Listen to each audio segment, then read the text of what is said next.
సారంగాపూర్ మండలం రంగపేట వడ్డర్ కాలనీ గ్రామ పంచాయతీ ఎన్నికల్లో నామినేషన్ పూర్తయి సర్పంచ్ ఉప సర్పంచ్ వార్డు సభ్యులకు ఒక్కో నామినేషన్ రాగా నూతన పాలకవర్గం ఏకగ్రీవంగా ఎన్నిక కాగా బుధవారం జగిత్యాలలో శాసనసభ్యులు డాక్టర్ సంజయ్ కుమార్ సర్పంచ్ ఉప సర్పంచ్ వార్డు సభ్యులు మర్యాదపూర్వకంగా కలవగా వడ్డర్ కాలనీ నూతన గ్రామ పంచాయతీ పాలకవర్గాన్ని శాలువతో సత్కరించి అభినందించారు శాసనసభ్యులు డాక్టర్ సంజయ్ కుమార్. కార్యక్రమంలో నూతన గ్రామ పంచాయతీ పాలకవర్గం సర్పంచ్ పల్లపు మాధవి, బాపిరాజు, ఉప సర్పంచ్ చెల్ల లావణ్య, మల్లేశం, వార్డు సభ్యులు పోగుల ఎల్లయ్య, బోదాసు మధువర్ష, పల్లపు నాంపల్లి, దండుగుల రమేష్, పల్లపు పుష్పలత, నాయకులు మాజీ జెడ్పీటీసీ ముసుకు ఎల్లారెడ్డి, మద్దెల ఆనంద్, మాజీ మున్సిపల్ చైర్మన్ గిరి నాగభూషణం, నాయకులు అడవాల లక్ష్మణ్ తదితరులు పాల్గొన్నారు. గ్రామస్తుల సహకారంతో ఏకగ్రీవం సాధ్యమైందని, గ్రామ ప్రజలు ఐకమత్యంగా ఉంటే గ్రామాభివృద్ధి సాధ్యమవుతుందని ఎమ్మెల్యే అన్నారు. ఈ సందర్భంగా వారిని అభినందించారు.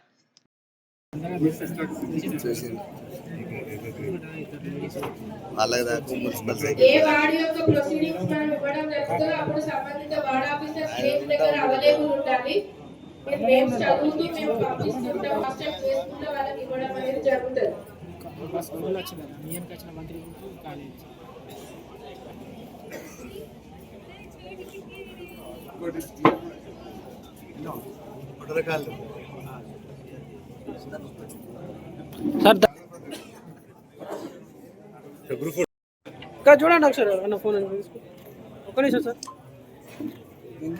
Okay sir.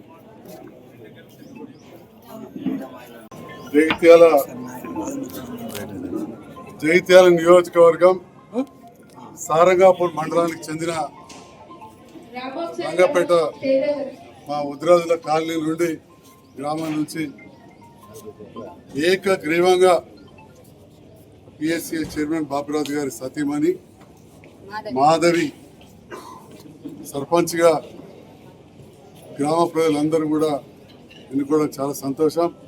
అదేవిధంగా సోదరి లావణ్య మల్లేశం గారి సతీమణి వారిని కూడా ఏకగ్రీవంగా ఎన్నుకోవడం అనేది చాలా సంతోషం. వారితో పాటుగా మిగతా వార్డు సభ్యులందరూ కూడా ఏకగ్రీవం కాబట్టారు. అందరూ కూడా పేరు శుభాకాంక్షలు తెలియజేస్తున్నారు. దీనికి సహకరించిన గ్రామ పెద్దలకు, కుల సంఘ పెద్దలకు,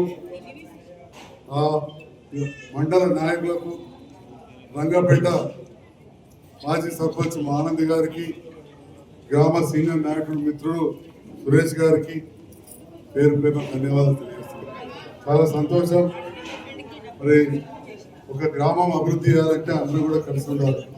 అలాంటి సమయంలో జగిత్యాల నియోజకవర్గాల్లో దాదాపు 5 గ్రామాలలో ఏకగ్రీవమై అందులో ఒక 4 గత ఎలక్షన్లో కలిసి పనిచేసిన వాళ్ళు ఉన్నారు. అందులో భాగంగా ఇప్పుడు ఇక్కడ ఉన్న వాళ్ళందరూ కూడా నా కోసం పనిచేసి గెలిపించారు. ఇప్పుడు నేను గౌరవ ముఖ్యమంత్రి రేవంత్ రెడ్డి గారితో ప్రభుత్వంతో కలిసి పనిచేస్తూ నిరంతరం మన గ్రామాల అభివృద్ధి కూడా కృషి చేస్తానని తెలియజేస్తూ మరొకసారి శుభాకాంక్షలు. చాలా సంతోషం. అందరూ కూడా యువతి యువకులు, అందులోనూ అమ్మాయి ఎంఐ స్టాటిస్టిక్స్ చదివిన అమ్మాయి కూడా ఇందులో ఒక సభ్యురాలుగా ఉండడం అనేది చాలా గర్వకారణం అని చెప్పి కూడా ఈ సందర్భంగా తెలియజేస్తున్నాం. అందరూ కలిసి ఉండి ఆ గ్రామాన్ని అభివృద్ధి చేసే దాంట్లో నేను గౌరవ ముఖ్యమంత్రి రేవంత్ రెడ్డి గారి సహకారంతో, గౌరవ మంత్రివర్యులు లక్ష్మణ్ కుమార్ గారి సహకారంతో మనం చాలా ముందటికి తీసుకెళ్దామని చెప్పి కూడా తెలియజేస్తాం. Thank you. శుభాకాంక్షలు.